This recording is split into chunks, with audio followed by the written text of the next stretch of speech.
Call this meeting to order for the reinvestment zone number 3, the downtown. Ms. Huerta, will you please call roll? Chairman Billy Lerma. Here. Board members Roland Barrera. Here. Judge Barbara Canales. Here. Paulette Guajardo. Present. Gil Hernandez. Here. Michael Hunter. Mr. Hunter, he probably just stepped in the He's back. here. Yeah. Susan Hutchison. Here. John Martinez. Here. Ben Molina. Here. Mike Pesley. James Sedgwick. Greg Smith. Here. Okay, we do have a quorum present to conduct the meeting. Thank you, Ms. Huerta. Moving to public comment.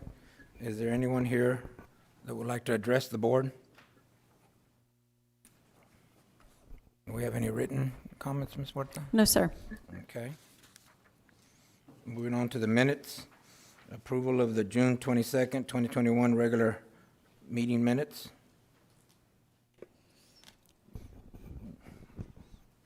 Move to approve. Second. It's been moved and seconded. All those in favor, please say aye. Aye. Those against? Motion passes. Moving to item E, our financial report. Good morning again. Good morning, Board and Chairman. Heather Holbert, Director of Finance. So this morning, I have the financial statements for the 8 months ended May 31st, 2021. The beginning fund balance, we started the year with 5.2 million. We have revenues to date of a little over $2 million. Expenditures to date of 766,000, leaving us with an ending fund balance of 6.5 million. We do have commitments against that fund balance of 4.4 million, which will be paid out not only within this year, but over a series of several years, leaving a balance available for commitments of a little over $2 million.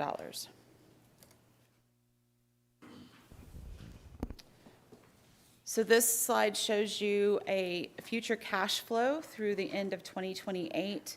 We have our estimated revenues, and we keep that number relatively flat to be conservative.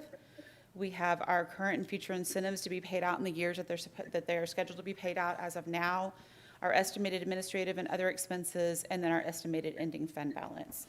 So based off of the commitments that have already been made, we maintain about a $5 or $6 million fund balance that is available for future commitments. Then looking at the commitments that we have entered into, that TIRZ is obligated to, under our project-specific development, we have almost $4 million in outstanding commitments, ranging through the current year through the end of the TIRZ in 2028. And we keep having to make this a little bit smaller because we continue to keep adding projects, which is really exciting. Our next is our targeted vacant property improvements. We do have 2 outstanding commitments that are scheduled to be paid out before the end of the fiscal year. Our downtown living initiatives, we have 2 that will be paid over a series of years, totaling $3.8 million.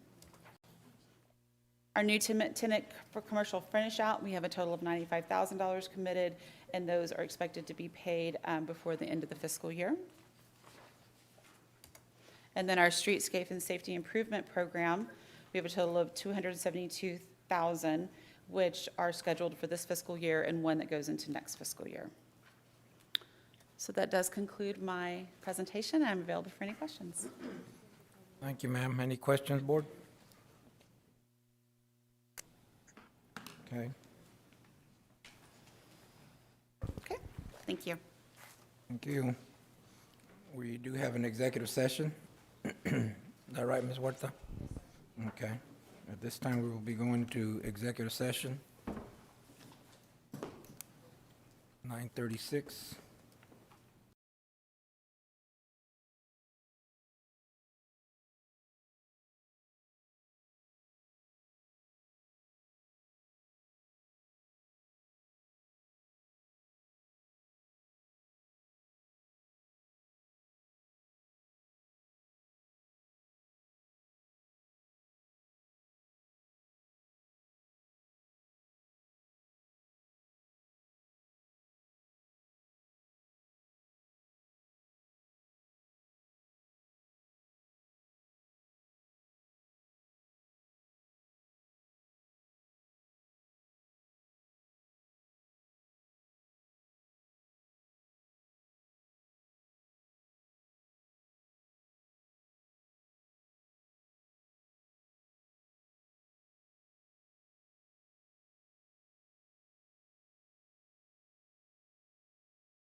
Yeah, I've got the, Okay, we do have some motions. yeah, I'd like to make a Give us just a motion- moment, guys. We've got it. I'm sorry, Okay, go ahead. go ahead. We're back online.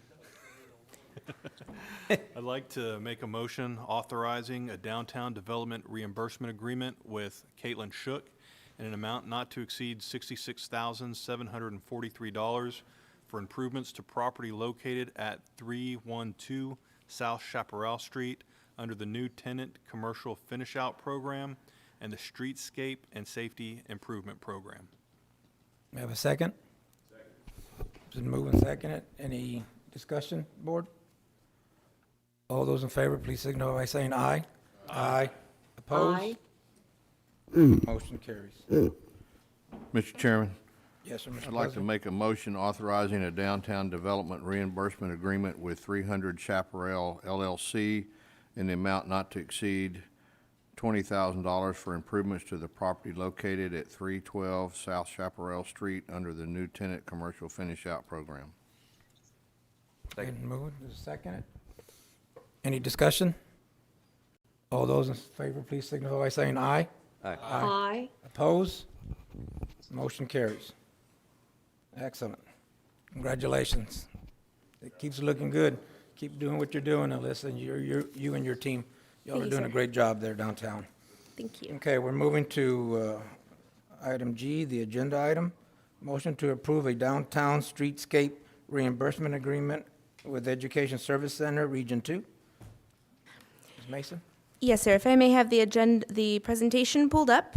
This item, it's a kind of a routine streetscape project, but we are excited to have the Education Service Center planning improvements to the exterior of their property.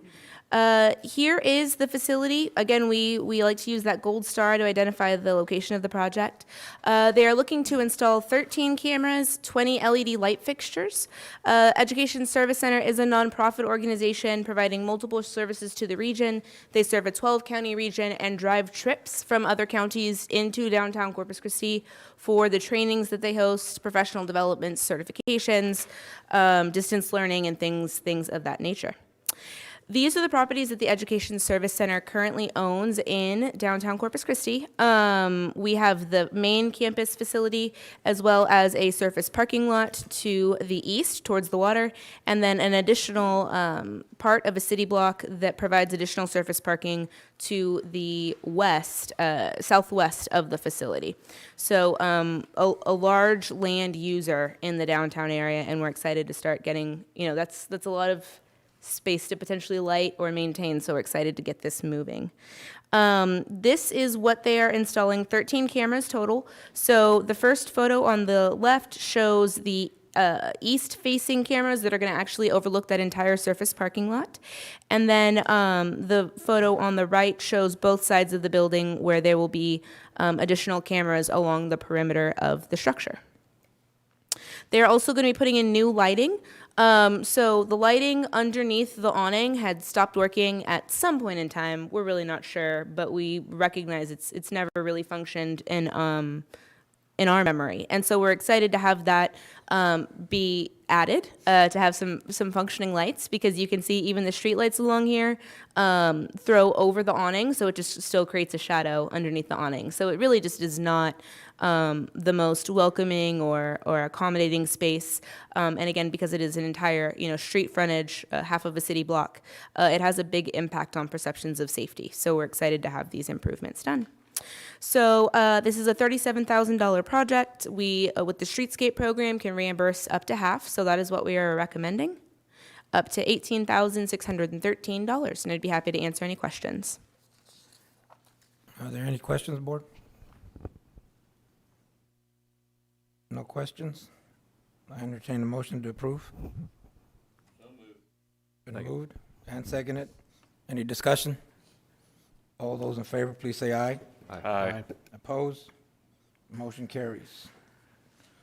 Next item, resolution to approve a proposed fiscal year 2022 tax increment reinvestment zone number 3 operating budget in the amount of $2,283,866,000 in revenues and $2,260,327 in expenditures. Good morning, Eddie Houlihan with the Office of Management and Budget. I'll go through this quickly. This is the same budget that you saw back in June also. TIRZ 3 budget, proposed budget. These are the three participating entities, the City, Del Mar, and Nueces County. The anticipated revenue from each for total revenues of $2,283,866. And some detail on, I won't go through each one of these programs, but y'all seen these before. Nothing budgeted in the vacant building and so on. And then all the expenditures listed here, $665,000 down near the bottom for the management agreement for the DMD, and then for the general fund support, a little over $112,000. Total expenditures of $2,260,000. And then the overview, anticipate beginning the fiscal year 22 with $5,249,000 in fund balance, revenues of $2,283,000, expenditures of $2,260,000, an ending fund balance of $5,272,928. And then the 23 project commitments are $496,775, leaving $4,776,153 available for future commitments. And I'll stand by for any questions you might have on the budget. Mr. Hernandez. Thank you. Can you go back a couple slides? Stop right there. No, one more. There's a significant increase in the downtown management agreement from 510 to 665. Can you tell me what that's for? I know we added a position. I don't think we've bought this agreement yet, right? Two positions? Two positions. And what are the justifications for the two positions?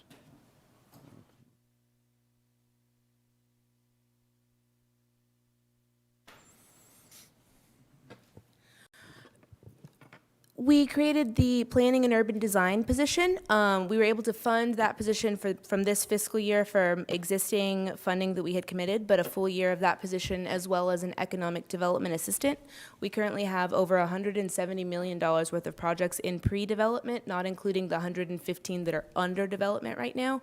And it's just a significant amount of work for the two of us, or even the three of us, to manage all together and bring you the level of quality of product and work product that you deserve in order for us to continue to do this activity. So we saw it was necessary to increase our capacity as an organization just to handle the volume of work. So you're going to actually be doing design in-house?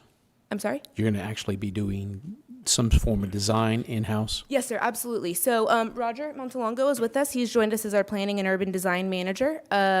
It is a function that we did not previously have, or a capacity we previously had. So we've been able to elevate the professional approach to how we consider projects in the right-of-way. Again, it was just a major capacity issue for us before, where we knew these projects needed to get done. We just didn't have enough bodies to manage them and lead them forward. So Roger brings significant experience and training, as well as the capacity to help us move all of these initiatives forward. And the assistant, what is? The assistant, yes. Say the title again. Economic Development Assistant. Okay. And they will work on managing scheduling, making sure projects are moving through the proper processes, coordinating meetings with development services, reviewing permit applications, making sure that they're complete before we launch into our economic analysis of the of a proposal. So there's a lot of handholding that we do with a project before it actually even gets to the application period. And essentially at this point, it's too much work for us to move it all forward, but it all deserves to be supported. So that's what we're requesting to do.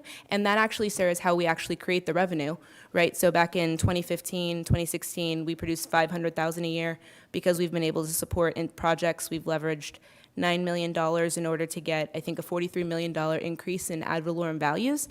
That's the revenue that we're talking about programming again in order to amplify and get a bigger return. Okay, so what is your anticipated return? The anticipated return? Right. Well, 100 you're going to, increase spending, so I'm assuming you expect some sort of return from it. Yes, sir. So $134 million in projects got us a $43 million increase in property value. So I would expect at least another increase at that amount, since we have $170 million in pre-development stages right now. So we should be able to double the TIRZ revenue over a 4-year period if we have this additional capacity. Okay, thank you. Yes, sir. Any other questions, board? Seeing none, I entertain a motion to approve. Move to approve. Second. Moved and seconded. Any discussion? All those, please say aye. Aye. Noes? Motion's approved. Thank you. We move to item H, presentation items. TIRZ 3 fiscal year 2021 right-of-way projects update. Okay, if we may have the presentation pulled up.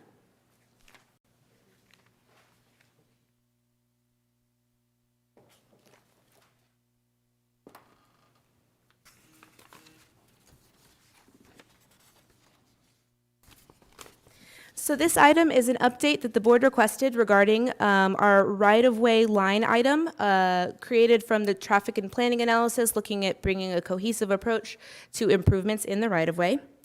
As you recall, we had $200,000 that is allocated for a Broadway Bluff feasibility study. We have rolled that funding forward. We still think the Broadway Bluff feasibility study is very important, but we need to make sure we have, again, the staff capacity to work on that. So we're working with city staff to try to coordinate how to build that into the workflow. But there are some additional items that have come up as urgent needs in the immediate time frame through the end of this fiscal year. So we spoke with this board in May about some of those additional expenditures, and we're just providing an update as requested. So $18,000 on the residential analysis. We have undertaken that. We are awaiting the draft of that study. We have had to do electrical repairs in Artesian Park, as well as along Chaparral Street. These are both places that have either uplighting or electrical outlets that tend to be vandalized. So we have to work to maintain those, keep the breakers, functioning, because sometimes they stop doing that after a certain time frame. So all of those repairs are real costs that we've incurred. We did have a line item for murals. We were going to paint a mural on the C District Water Tower, but in the process of exploration, we've discovered that the C District Water Tower actually is no longer in use, and it would be cheaper to clear that land. So that's the approach that we're going to be taking for that structure. There's another mural project that we're working on undertaking, but we are going to see if we can get some private funding for that along the lower Broadway Bluff, so we're excited about that. Another expenditure, the Artesian Park interior sidewalk. When we last spoke, we had made a $60,000 line item for this, looking to find additional funding from another source from the city. But you know what? We should just use this funding, because that's what the TIRZ funding is for. So rather than trying to ask city staff to come up with magic money, we'd like to go ahead and program that funding through the reinvestment zone to get those sidewalks improved. Additionally, gazebo upgrades. I have some photos of its current condition. Jasmine replacement throughout the district, and then planning for the trees, as we just discussed here, regarding the right-of-way utilization. So those are the high-level costs. Artesian Park, here are some of the current condition photos, why this work is warranted. Again, this is the third oldest park in the state of Texas, the oldest piece of public land in Corpus Christi, and this is its condition. So we've made some improvements. We added electricity for the first time in, I believe, 160 years. So it's light now. It used to be very sketchy, but we have that. That's nice, and it's an improvement. We've added some landscaping, and now just the condition of the concrete and gazebo really stand out. So we need to upgrade those so that it's in a condition worthy of its history. Jasmine replacement, places like this along the Cosmopolitan, they went ahead and funded this tree installation, but it's just these beds really get gross. Puppies use them, they start developing algae. It really just is a poor look. So we want to go ahead and repair that irrigation and put that jasmine in around the facility. It is, again, one of our largest tax contributors, so I think it's an appropriate use to spend a little bit more funding. It's also the place that houses the most downtown residents right now, so that's a worthwhile improvement. And then some other right-of-way projects include some cave-ins that we've been encountering on Chaparral Street, curb painting throughout the district, installing a sidewalk along Cooper's Alley because there is no current sidewalk from Shoreline and Cooper's Alley towards the seawall, and so people have created a deer path. We want to go ahead and kind of mark that out as an actual space that's available to walk with some additional enhancements, as well as adding a crosswalk. So then I wanted to explain a little bit about some of the additional enhancements, and when we bring these projects forward, I thought it would be good to introduce these concepts at this point in time. So, you know, throughout our downtown area, we have sidewalks that were really created in a period where we kind of stopped thinking about the pedestrian. So according to NACTO, the National Association of City Transportation Officials, there's actually should be 4 zones to a sidewalk, including the frontage zone, along the building, the pedestrian through zone, the street furniture and curb zone, and a buffer zone. And so we're going to start working with this board's approval to start kind of retrofitting our existing sidewalks to meet this design criteria, because it is what people come to expect in a nice downtown. And when we're talking about investing in the marina and just elevating the overall position of the downtown area, we can't do that with, our current sidewalks. It's just a very poor look and a poor experience. So again, here is some examples of what those 4 zones look like in practical application. Reducing traffic speed, increasing pavement life, reducing temperature, providing a physical barrier, increasing walkability. And then here, in comparison, are some of our sidewalks where it shows that we really have just, a concrete slab up against a road, no physical kind of protection for a pedestrian from traffic. Hadn't really thought about the pedestrian experience. So we will, from a policy standpoint, be bringing back some retrofits to identify and upgrade key areas to try to make that pedestrian experience more welcoming through the right-of-way line item. Happy to answer any questions. Any questions, board? Mr. Puzzler? Alyssa, can Yes, you sir. go back to the cosmopolitan palm tree picture? I do think it's very worthwhile to do something there, but, you mentioned the puppy problem. Planting jasmine there is not going to solve that issue. What, is there any thought given to maybe just doing some nice brick pavers around the palms or something of that nature? Yes, sir. We explored a number of options, including tree grates, but the jasmine was really, we don't want to prevent puppies from using the restroom. We just want that to not be the only thing that's in the tree beds, because that's kind of what we're experiencing at this point. So we think that the jasmine would be good. We actually have very few places for puppies to use the restroom, so then they just go on the sidewalk, and that's a whole nother thing to, but this was what we found as the lowest cost kind of practical option for immediate deployment. Yeah. Yeah, that's pretty There much you what go. we're doing here. Yeah. And taxpayers are Realizes paying it. for that. Any other questions, board? I just have a statement. Alyssa made a comment about magic funding for staff and Peter and all that. I just want to ask Peter, I said, do you have a magic ball somewhere that we don't know about that you can come up with money? Because, I'd really love to talk to you about some things then. No, we don't, but we're going to talk to you about the budget in about an hour, so. Yeah. Yes, sir. Okay. No further questions. We'll move to the next item. TIRZ, update on TIRZ 3 approved projects for July 2021.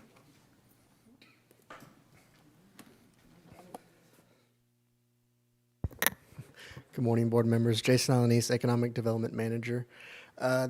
This item is just an update on the TIRZ project, on the current TIRZ approved projects, and this was based on board feedback for the last few meetings, wanting some updates, specifically on mostly projects that are might be coming up to their deadline and might need either an extension or need some adjustment. So I'll only go over a couple of them, but I'll be happy to answer any questions if you have any additional ones. The first one is Dusty's Taco Shop, so that's about the 4th down. This developer has delayed this project indefinitely. There's been several major project overruns, so he's basically stalled this project and is actually looking to sell it. He's got some interested parties currently on that property that they'll be able to kind of do that have the capability to likely move this project forward into to a better fit. So there was a little typo here. It's actually 2021, not 2020. So their expiration will be in September of this year. And moving down to Elizabeth's, that project's moving forward fine. I just wanted to update you. They did get their C of O yesterday. I did receive that notice. Elizabeth's, this is the Mediterranean restaurant at the Art Museum. So they did get their C of O. They're open for private events right now. They're really hoping to open up full force next month, but that's pending that they're able to staff up. So there's the staff shortages, so they're working really hard to staff up, and but right now they're open for private events. The next one is Bus Tasty Bites, so right underneath Elizabeth's. So this project has had some contractor delays and issues with on the contractor side with permit submittals. So we are very likely going to need an extension that we'll bring back next month. Their final permits are under review, and I believe they should be getting their feedback next week on that. And their kitchen container that they are going to be installing, it is purchased. It's off-site right now. And once they get their permit, they'll be mobilizing and there'll be activity on that site immediately. I do also want to point out for that one, they did recently welcome their second child, so that's kind of slowed things down just slightly on their end, but I mean, they're 100% dedicated to this project, so I just felt that was kind of necessary to mention as well, why there's been a little bit of delay on their end, but they're fully committed to this project. And that concludes my presentation, but again, I just wanted to go over some of the highlights, and if you have any questions, I'll be glad to answer anything.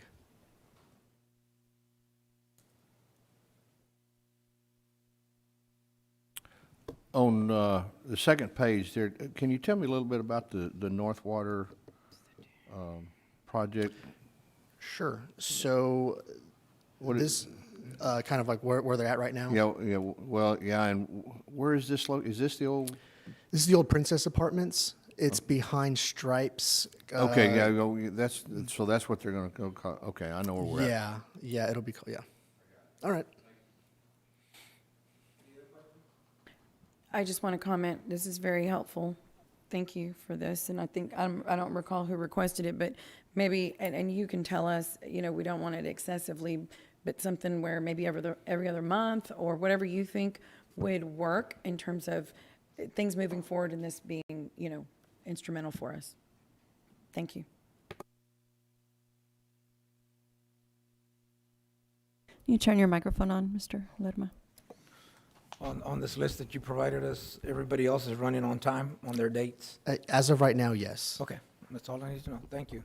Any other questions? All right, thank you so much. Thank you.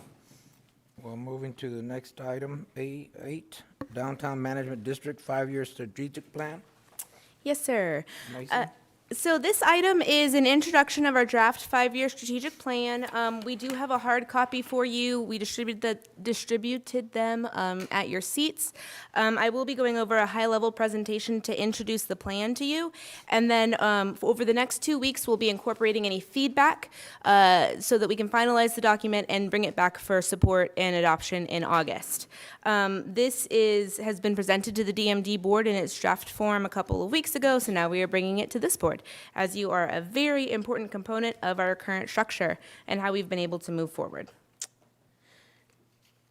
So going over, just to kind of high level, before we really dive in, the DMD was created in 1992. It is the second oldest municipal management district in the state. It was created after Houston's, and it was actually created before there was even the legislation in place to facilitate the creation of these. So it's great because I think that history is not known or touted enough, that we are really on the cutting edge of this type of activity. This graphic shows our strategic planning process. So in 2014, our executive director at the time introduced a strategic plan level that provided a little bit more direction to the annual service plan. We've then continued that pattern because we found it successful. We really hit a stride, I think, after introducing the strategic plan concept. So we've continued to do strategic plans that provide some sort of framework for our annual service plans and our annual reports. We wrote a new strategic plan in 2017, 2018, called it Downtown 2020.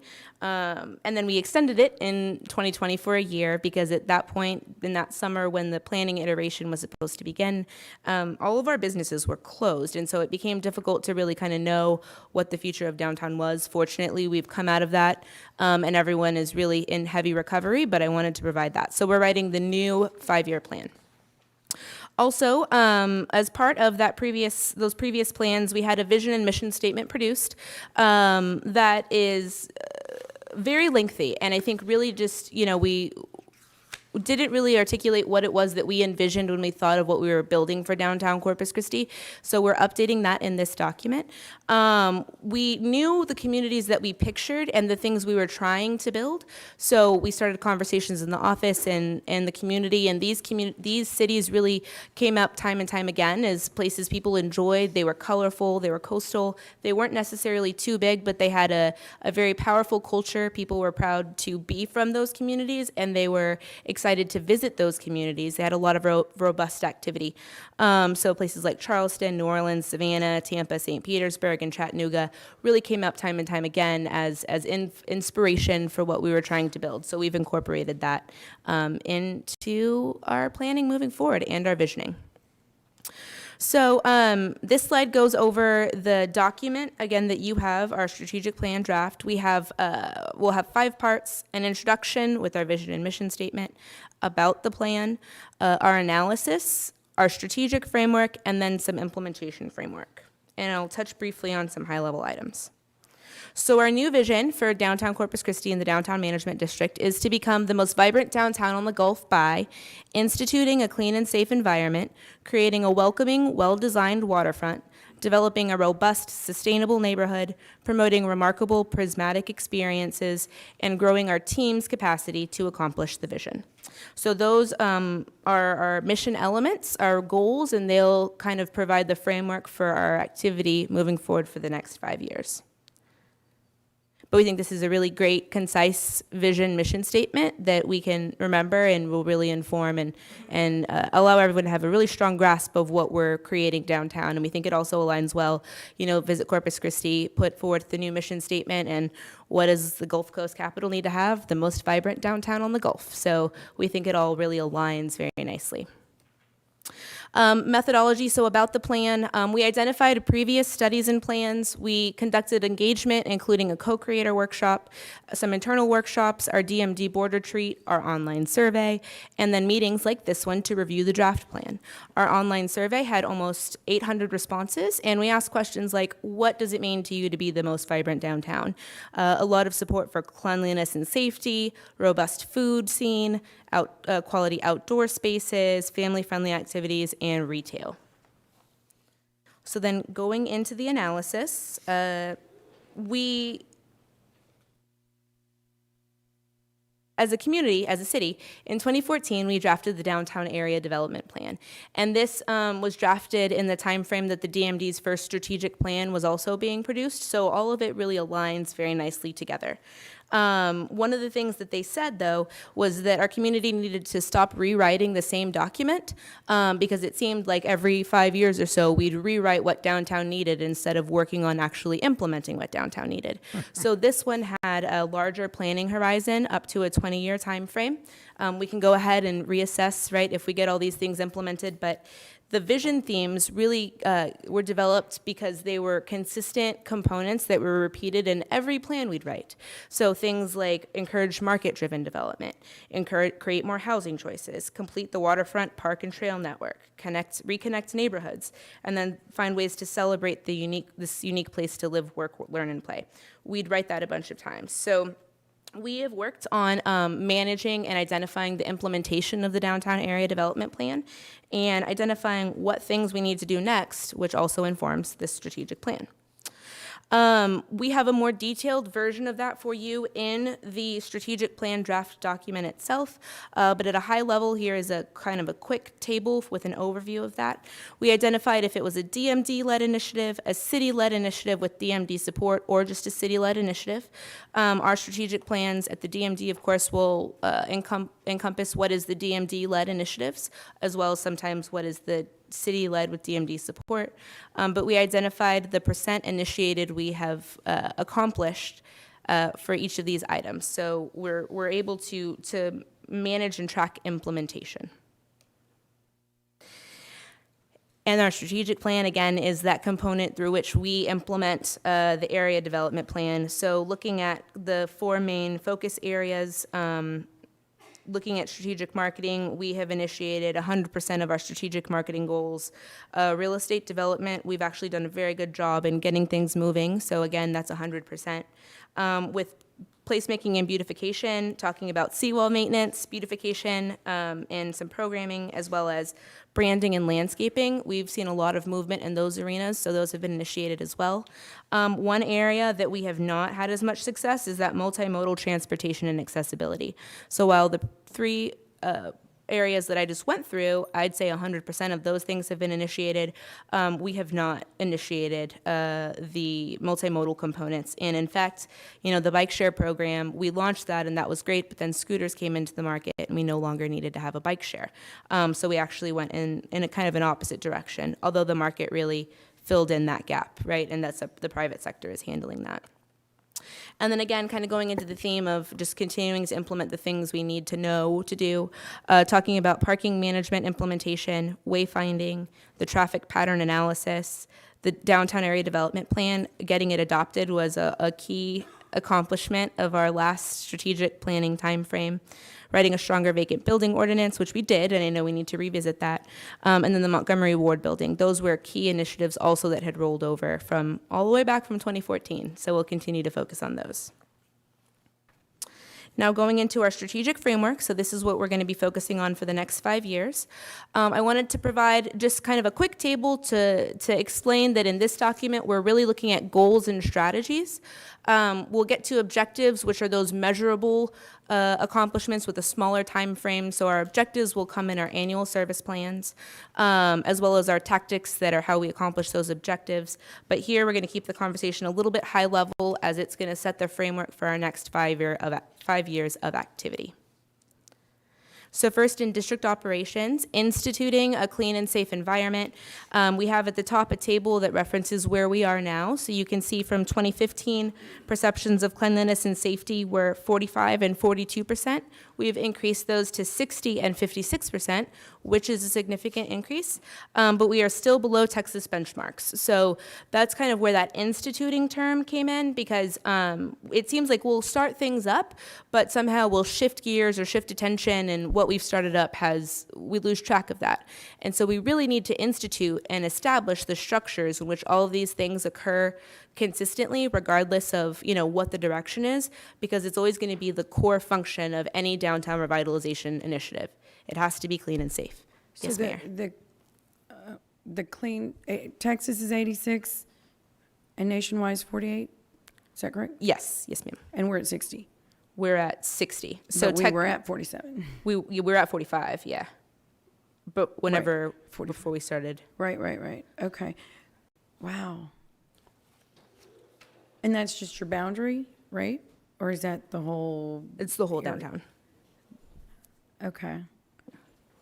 I mean, and surveys are kind of subjective, right? So every person who's taking the survey will have their own interpretation of the boundaries, but generally with the Right. perception components, that's what Okay. we. But y'all are going to work towards that, and how so? So we will be improving cleanliness and perceptions of cleanliness, so we'll work on continuing to do that.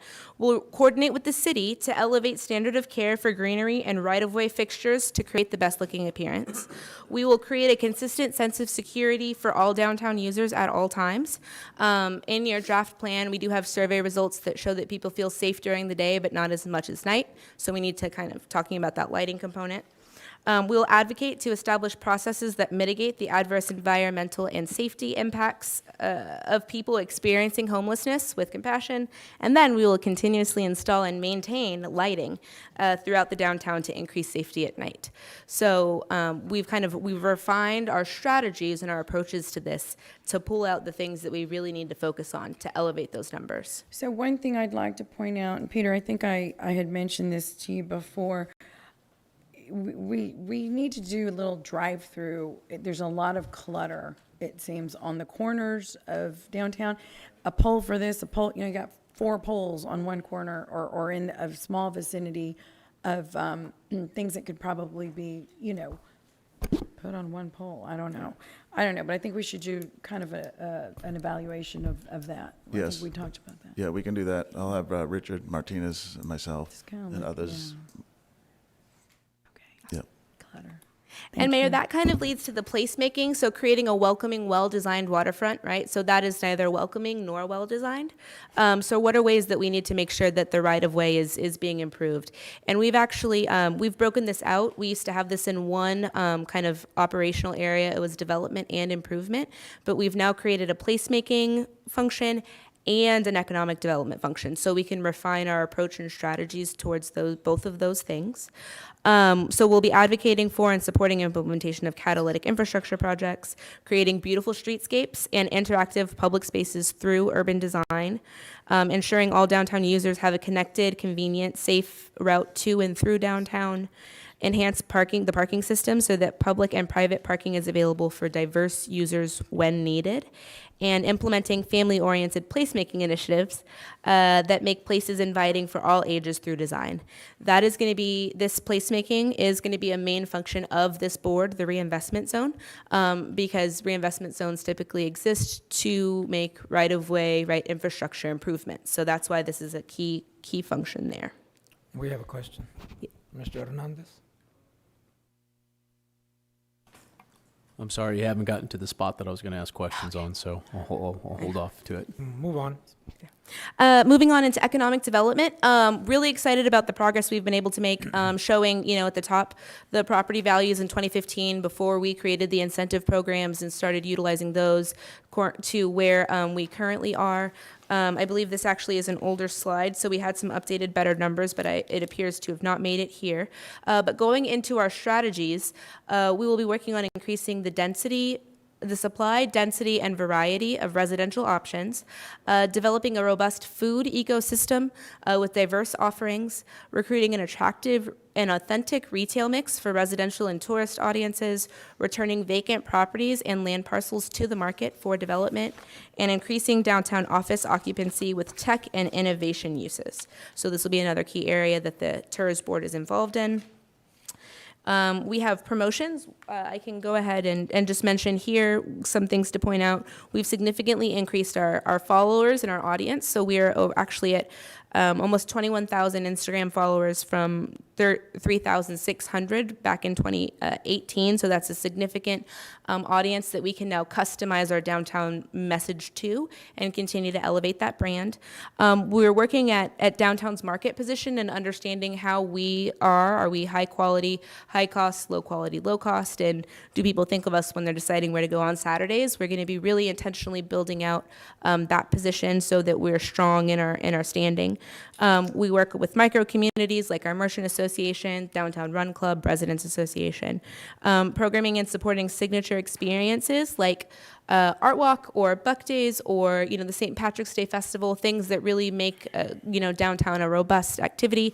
And it looks like one thing, but it really provides additional levels, like people are making memories with their families or really interesting things, right? So that's kind of those different elements. And then fostering opportunities for the creative class to shine. And then our last area, organizational management, we do have the history here of from when the DMD's budget was $364,000 in revenue, $420 in expenditures, and 2 staff, to where we are today with a $1.6 million budget, 7 staff, an 8-person clean team. We're really able to accomplish a lot. So we'll have to continue to support that administration, continue our service contracts and our partnerships with boards like yourself. Maintaining that staff is key for us getting those dollars actually turned into a value. We need facilities and technology facilities and technology, and then establishing a culture where information is readily shared, right, and we're providing updated information to you, and we're kind of a one-stop shop for information is something that we're going to aim to do. Again, it's a partnership between the property owners, the city, and the Reinvestment Zone Board, and I'd be happy to answer any questions or schedule some time with you offline in order to be able to incorporate any feedback that you have for this draft document before we bring it back as a final copy in August. Excellent report, Alyssa. Mr. Hernandez, you have a question? Yes. You have a couple things interesting here in your organizational management. You have a SWOT analysis with your opportunities, of which is to expand the boundaries of the downtown management district. And you mentioned aligning with the area development plan. The area development plan, the downtown area development plan includes downtown, uptown, the Marina District, C District, Washington, Coles, Hillcrest, and North Beach. What do you mean by expand your boundaries exactly? Absolutely, sir. So the DMD will be going through a reauthorization. The organization needs to be reauthorized by 2023. We will, at that time, we've received inquiries from properties to the south, so across Kinney, and some across 37, to maybe look at expanding the DMD to see if any property owners want to contribute and be part of this cause. We will be looking at something contiguous, maybe even, I know there's been conversations before. I wouldn't want to get ahead of my board and the DMD board and discussions on that, because I think that could become a contentious conversation very quickly. But I do want to provide, kind of say we're going to need to have that conversation as a community. So we want to at least, write it down so that we can approach that in a strategic manner. Okay, so your intent is to work with your board to expand your boundaries. My intent is to work with our board to see if any adjacent property owners desire to also be part of the DMD and have that representation. I think we said the same thing. Yes, Yep. but slightly differently. Perfect gonna get it response. Okay, so just so I understand, your goal is to look for participants that may want to be a part of the downtown management. Yes, sir, absolutely. Not to aggressively Not to annex aggressively or- twist arms and tell them to be Correct, yes, in the sir. downtown management district. Yes, because Okay. we've had inquiries of people who want to participate and have an opportunity to serve on the board. And so kind of expanding that And boundary. as long as it's contiguous, you'll look at the options. Yes, sir. Yeah. Okay. Okay. Yes, sir. Thank you for somewhat clarifying that. Yes, sir. Thank you. Mr. Pusley?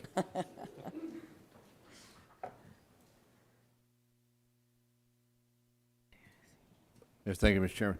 Alyssa, yeah, to go along with Councilman Hernandez's comments, I guess I would just say we have to be careful that we stick to the intent of what the downtown TIRZ and the North Beach TIRZ and the Padre Island TIRZ, what those were to help areas that had been, for example, in our case of our downtown TIRZ, a fairly blighted area with lots of abandoned buildings and that thing. And not to say that there's not other places in the city of Corpus Christi that have that issue, but there's sometimes I think that why don't we just create a TIRZ that covers the entire city limits of Corpus Christi?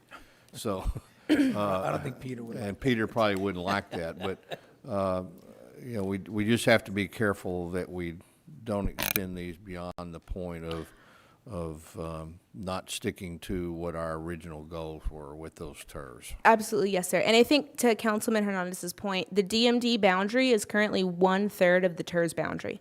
So we have that additional level of funding provided by the DMD property owners who since 1992 have paid a tax rate higher than the rest of the city. But, at some point in time, it becomes a shared responsibility, right? So everyone kind of needs to come to the table. So we wouldn't look, I don't think at this point we're even recommending the expansion of the TIRZ physical boundary. But I think it's worth a conversation to at least see, is there a way that should the structure of the funding for the MMD align a little more with the TIRZ boundary. And I don't have either way. I think that, the TIRZ has its function. It's an effective tool. We see it across the state. Houston has 27 TIRZ, and all of them are really interesting neighborhoods that people want to be in. So I think it's definitely lost some of that, but I understand what you're saying, sir.